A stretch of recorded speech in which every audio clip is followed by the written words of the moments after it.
Hello guys, welcome to my another video. मैं प्रेम सागर।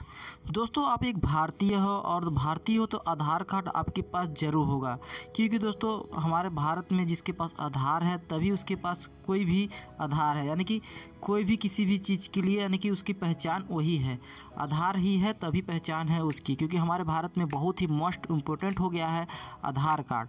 दोस्तों, आज की इस वीडियो में हम यही बताएंगे आधार कार्ड, जो आधार कार्ड यूजर्स हैं तो उसको किस तरह से दोस्तों आपको सेपरेट कर सकते हैं, किस तरह से दोस्तों उसका दुरुपयोग होता है, उसके दुरुपयोग होने से बचा सकते हैं। जैसे कि दोस्तों कितनी भी चीज़ें आने वाला वक्त में पूरा ऑनलाइन होते जा रहा है, हर चीज़ बायोमेट्रिक सिस्टम होते जा रहा है, बहुत कुछ होते जा रहा है, जिसकी वजह से क्या हो रहा है कि हैकर्स भी बढ़ते गए हैं और इससे बहुत ज़्यादा दिक्कत होता है कि आपकी जानकारियाँ और किसी के पास भी चली जाती हैं।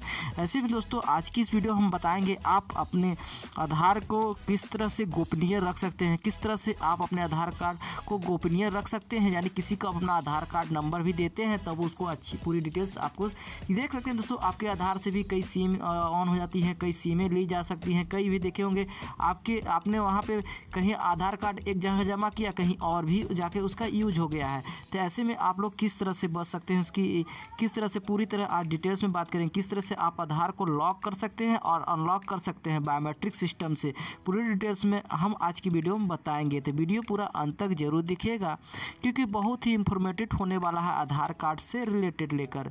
तो वीडियो पूरा अंत तक जरूर देखिएगा। उससे पहले अभी तक मेरे चैनल पर नए हैं और चैनल को अभी तक सब्सक्राइब नहीं किया है तो चैनल को सब्सक्राइब करके बेल आइकन पर प्रेस कर लीजिएगा। साथ में वीडियो को अच्छी लगने पर वीडियो को लाइक कर दीजिएगा और अपने एक दोस्तों को शेयर कर दीजिएगा। तो चलिए दोस्तों आज की इस वीडियो को हम लोग शुरू करते हैं।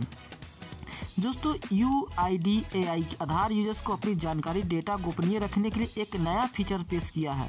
इस फीचर के जरिए आधार के दुरुपयोग होने से रोक लगाया गया है। आधार कार्ड का सबसे आवश्यक आइडेंटिटी वेरिफिकेशन डॉक्यूमेंट्स में ही एक है, जो सिम कार्ड खरीदने से लेकर बैंक अकाउंट तक खुलवाने में इसकी आवश्यकता होती है। इसलिए इसके 12 अंक होते हैं। जैसे कि किसी भी आधार कार्ड में आपको देखे होंगे 12 अंक इस्तेमाल होते हैं। 12 अंक पहचान की सुरक्षित रखने के लिए इसका दुरुपयोग भी लोग करने लगता है। वही सरकार ने इसके पास कई सुरक्षा उपाय भी है, जिसके जरिए आप अपने आपराधिक और आधार का दुरुपयोग करने से रोका जा सकता है। यानी कि किसी अपराधियों या किसी के थ्रू अपने आधार कार्ड आपको लेता है तो उसका दुरुपयोग भी रोका जा सकता है। UIDAI ने आधार यूजर्स को डेटा को सुरक्षित करने और उससे बचाने के लिए ही यूजर्स को नियंत्रण प्रदान करने के लिए एक उपाय भी पेश किया है। आलोचना के सामना करने के बाद UID ने आधार यूजर्स के डेटा सुरक्षित करने के और उसे बचाने के लिए यूजर्स नियंत्रण प्रदान का उपाय कर पाएगा। यही नहीं, सुविधा के आधार पर ही कुछ भी चीज़ भी देखेंगे, कोई भी सुरक्षित होती है या आपको कोई भी आईडी यूज करने तो वहाँ पे अनसुरक्षित हो जाती है। इसके आधार पर ही बहुत सारी इसकी UID होती थी, उसके ऊपर बहुत सारे इल्ज़ाम ही लगाए जाते थे। लेकिन इसके आप इसको किस तरह से आप अनलॉक और अनलॉक कर सकते हैं, बायोमेट्रिक सिस्टम से आप लॉगिन भी कर सकते हैं, अनलॉगिन भी कर सकते हैं। ऐसे से वहाँ जो होल्डर अपने बायोमेट्रिक से लॉक और आधार अस्थायी रूप से एक चीज़ और ध्यान देगा, जब भी आपका आधार कार्ड वो इसी तरह का उसी के लिए उपयोगी होगा जिसने पहले से ही अपना मोबाइल नंबर अटैच कराया। नहीं आपने अपना मोबाइल नंबर अटैच कराया आधार कार्ड में तो मोबाइल नंबर जरूर अटैच करा लीजिएगा, जिससे वजह से आप किसी भी हैकिंग या किसी भी प्रॉब्लम से आप आसानी से बच सकते हैं, इसे लॉक और अनलॉक कर सकते हैं। इससे फिंगरप्रिंट्स का भी सबसे बहुत बड़ा योगदान होता है। सबसे पहले आपको मान लीजिए किसी भी गोपनीय रखने के लिए आप प्रमाणित कर गए उपयोग किए गए निवासी के आधार पर फिंगरप्रिंट आईआरसी डेटा का उपयोग करता है। इसके यानी कि आप भी फिंगरप्रिंट आप उपयोग करते हैं, इसके लॉगिन किया जाता है। बायोमेट्रिक को लॉक करने के बाद अगर किसी बायोमेट्रिक मेडिकलिटी या का उपयोग करके किसी भी ऑथराइटिकेशन सेवा का भी लागू करने के लिए एक UID उपयोग किया जाता है। यह एक विशिष्ट ये कह सकते एक प्रकार का एरर बताता है जो 330 लिखा रहता है। बायोमेट्रिक इससे लॉक हो जाता है। एक बार कोई भी निवासी बायोमेट्रिक लॉगिन का सिस्टम इनेबल कर लेता है तो उसके बाद इसका बायोमेट्रिक लॉक से किया जा सकता है और अनलॉक भी किया जाता है। इससे कोई भी गड़बड़ी नहीं होती है। इसी चलिए जान लेते हैं किस तरह से आप इसे लॉक कर सकते हैं। जैसे कि निवासी अपना UID नंबर निवासी पोर्टल के जरिए जो लॉक कर सकते हैं। ऐसा करने से निवासी बायोमेट्रिक्स जनसंख्यिकी और OTP के आधार पर प्रमाणित करने का UID टोकन MNCH टोकन का उपयोग करके ही किसी भी प्रकार का प्रमाणीकरण नहीं कर सकता है।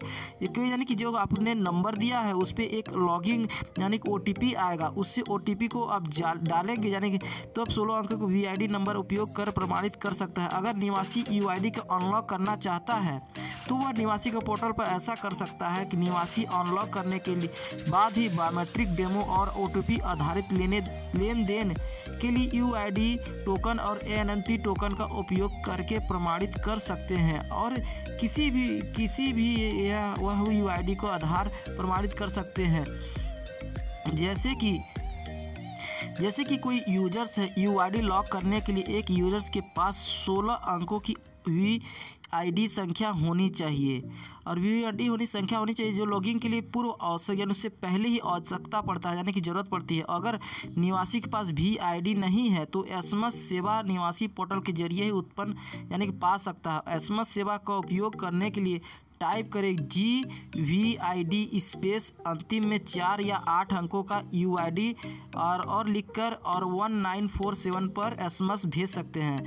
जैसे कि एग्जाम्पल के लिए मैं लिख रहा हूँ GVID 1234, इस तरह से आप उससे SMS भेज सकते हैं। आधार सेवा तहत आधार सर्विस खोले और अनलॉक ID अनलॉक क्लिक करके UID login ratio button select किया करें या फिर UID नंबर पर पूरा नाम पिन कोड दर्ज करें और सुरक्षा यानी कि आप फिर अपना पासवर्ड डालें। पासवर्ड डालने पर फिर OTP पर क्लिक करें या फिर OTP जब क्लिक हो जाएगा तब उसे पूरा सबमिट कर दें। इस तरह से क्या होगा आपका लॉक हो जाएगा।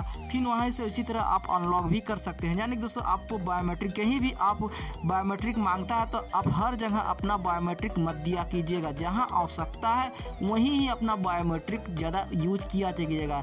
नहीं तो बहुत से भी ऐसे होते हैं आपको कॉल आते हैं, फ्रॉड कॉल आते हैं, वहाँ से आया है, फलाना से बेकाना से आया है, ऐसे करके बहुत जगह से कॉल आते हैं जिससे आपको क्या होता है कि आप लोग अपना डिटेल्स दे देते हो। तो इससे ऐसा कभी गलती मत कीजिएगा।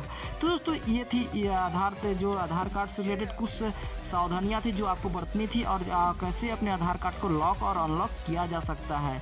दोस्तों ये थी कुछ जानकारी। उम्मीद है दोस्तों आपको अच्छी लगी होगी। अच्छी लगी तो वीडियो को लाइक कीजिएगा, अपने दोस्तों को शेयर कर दीजिएगा और चैनल पर नया सब्सक्राइब नहीं किया तो चैनल को सब्सक्राइब कर बेल आइकन में प्रेस कर लीजिएगा।